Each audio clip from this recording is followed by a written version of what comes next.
Hi, I'm your host Vasco Duarte. Welcome to the Scrum Master Toolbox podcast, where we share tips and tricks from Scrum Masters around the world. Every day, we bring you inspiring answers to important questions that all Scrum Masters face day after day.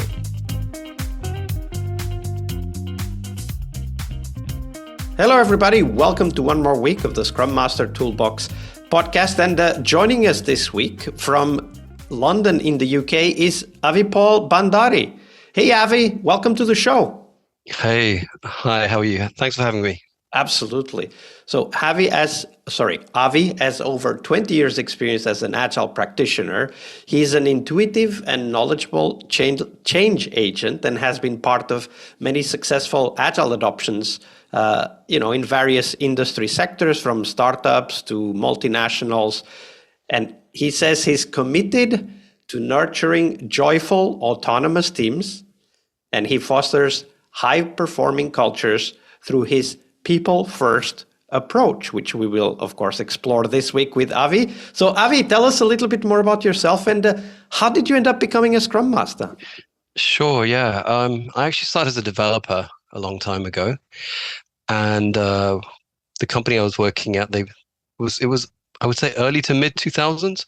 They brought in an Agile coach, and they were very keen on getting Scrum implemented. And before I knew it, I knew what the rest of my team was doing, which was a foreign concept at the time. Initially, admittedly, I was like, wait, people are going to know what I'm doing every day. So that was a bit daunting. But then, I saw what the rest of my team was doing.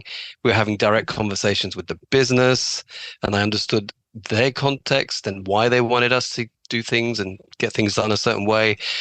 And we were having retrospectives where we were drawing pictures on cards to represent how we felt about, the most recent sprint. I was like, oh my God, how is this work? Like, we're having fun, and this is still, it's still being productive. I was like, and I saw this guy, and I was like, I want to be like this guy. I want to be like this Agile coach guy. And so internally, I went from being a developer to what that company called a program manager, which at the time was like a cross between being a project manager and writing user stories, a bit of product owner, as well as being a Scrum Master.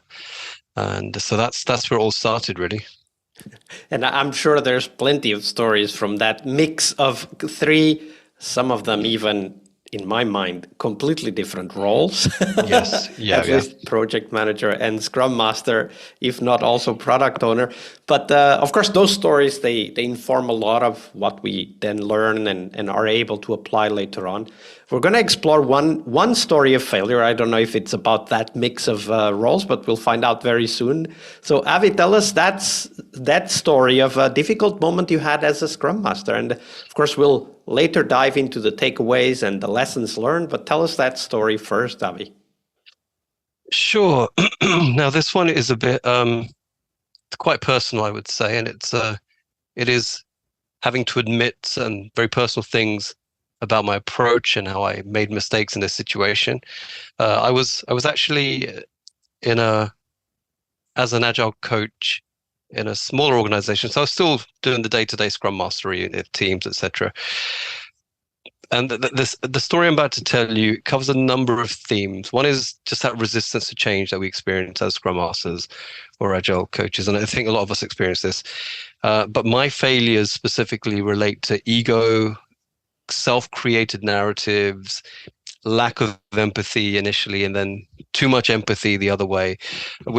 So tell us that story. Yeah. How does it start? Where were you? What were you trying to resolve or at least understand? So I was asked to implement Agile, and it was a startup, which was moving to scale up, and I sat under engineering. So I was reporting into, I think at the time it might have been the VP of engineering or something like that. There was a product director, though, obviously part of the product org. And in one of our first interactions, where I'd given a presentation about something Agile, maybe like flight levels or something, and he said to me, "You managed to talk about Agile without annoying me." So immediately there's a negative connotation there, like he has negative perceptions about Agile. And then he had his own way of doing things. So He didn't want product owners writing user stories. He wrote roadmaps as very lengthy Word documents, mostly written in isolation by product, not really including others such as engineering or whatever. And there was not many visuals there and not very collaborative, etc. And so as a result, the way that I'm used to doing things, I thought, wow, we're not really getting what we need here from. So how did you feel when you kind of were faced with that quite different, perhaps even shocking approach to being a product leader? Like how did that touch you? How did that affect you? It was a bit frustrating because it wasn't how I was used to seeing things. And from my perception and the reaction from a lot of the engineers they weren't getting what they needed from the document. It was just too much to digest, for example. So they weren't getting that clear vision or goal or direction from the lengthy documents. And also, I think some developers dug their heels in and said, look, if the product owner isn't writing me user stories, I'm not going to write them myself. So that kind of an attitude was present in the teams as well. So it was frustrating, and I would say this is where it kind of leading to my failure. It did anger me to a certain extent. Just to add salt to the wound. So the way you interacted with people, you've probably heard the phrase kissing up and kicking down. So that's what I perceived. So whenever there was someone senior there, he'd be very charming and very affable. But if you were speaking with someone who he didn't think was quite on his level, he would be quite condescending and maybe even rude in an open setting. And on one occasion he did that with me, at which point I took him to a room and gave him feedback. Like, yeah, don't do that again, please. But just those two things combined, I had kind of seen these behaviors and I'd seen the way he was doing his job, and I created a narrative where effectively I'd vilified this person, right? He was a leader who created a toxic culture. He was political. He was condescending, disrespectful, and he stopped me and the engineering teams be successful and in our kind of endeavors and in the way that we're used to doing things. And I would ruminate, and I would get more frustrated with myself. And then, the water cooler moments, he'd kind of be frustrated with about this person. There'd be so it kind of took a dynamic of its own in your mind, right? Like it was just growing, and maybe you were discussing this with the developers and people on the engineering side, and you were maybe getting the same feedback, and that was kind of feeding the narrative. Exactly. Yeah. So it's kind of snowballing. And what was actually quite unhealthy, really. But it reached a point where a senior leader pulled me aside and said, "Yep, I'm not having this this tension, or two of the members of my leadership team are clashing like this. Go and fix it." And so at that point, I realized, actually, whoa, I'm kind of not living to my values here, right? So I'm here to collaborate, and as you kind of in the intro spiel, we talked about creating harmonious cultures and happy people, etc. But at this point, I wasn't actually living to my values, and so I changed my approach. And so I connected with him, had one-on-ones with him, and I wanted to establish a relationship. I wanted to show an understanding of his perspective, and we spent a lot of time in one-on-ones agreeing with each other. And so that was good progress, I would say. But I think this is where I possibly stepped into maybe showing a bit too much empathy, where I would spend a lot of time agreeing with him. And the moment I tried to challenge him and maybe introduce some other processes which might help move us in the direction that I would like to go, he would become a bit defensive, if that makes sense. So he was less of a villain now, but I spent a lot of time agreeing with him, but I still wasn't able to influence him, so I still wasn't able to challenge him, and that came from that whole kind of fear of conflict.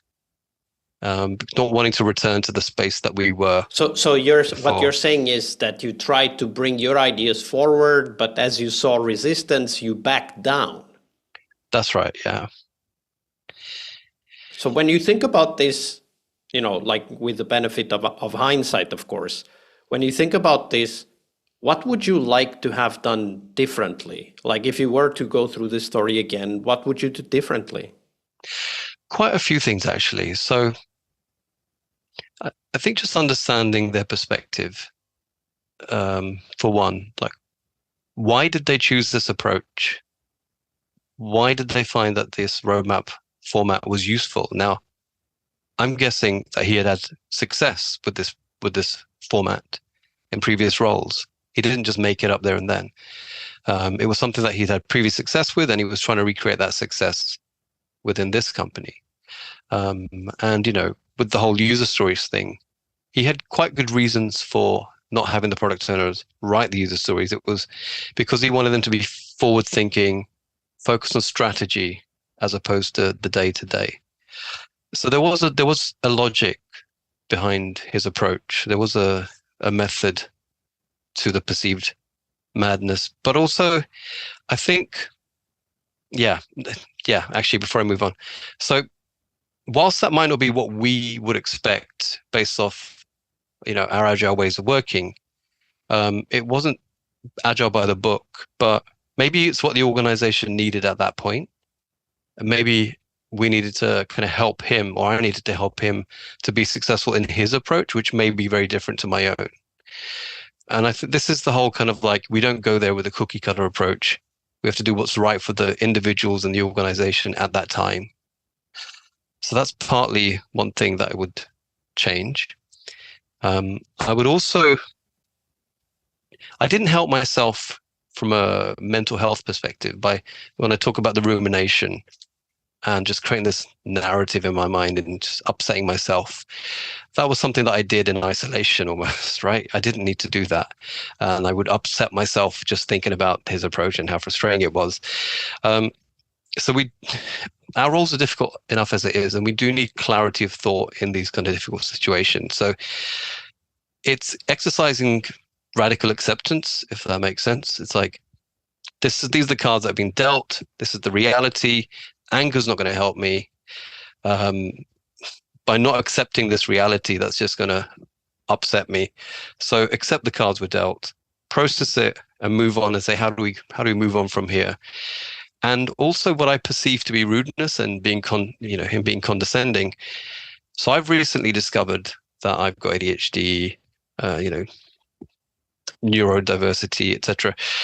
And I think back and I look at his behaviors, and potentially he may have also been neurodiverse as well. So it's important to not judge people. Maybe he was going through a bad experience. Maybe he was going through a tough time in his life, which he wasn't sharing. So it's important to not judge people, even if they're coming across a certain way as being angry or condescending. There's usually a reason behind that. Maybe he's under a lot of pressure. So, and I know this is difficult if you're being physically met with anger and someone raising their voice at you. But if we really need to kind of forgive and kind of ensure that we approach all situations calmly and giving others the benefit of the doubt. Absolutely. The understanding that people have different perspectives is, of course, very important, and acceptance of all of that. From the story that you share, I think that the tips that you share are really useful, and it really helps us to kind of be in the role of the observer and the helper rather than the driver and the let's say the direction and rule setter. And what I'm thinking as I hear your story is that there isn't one way to get where we are going.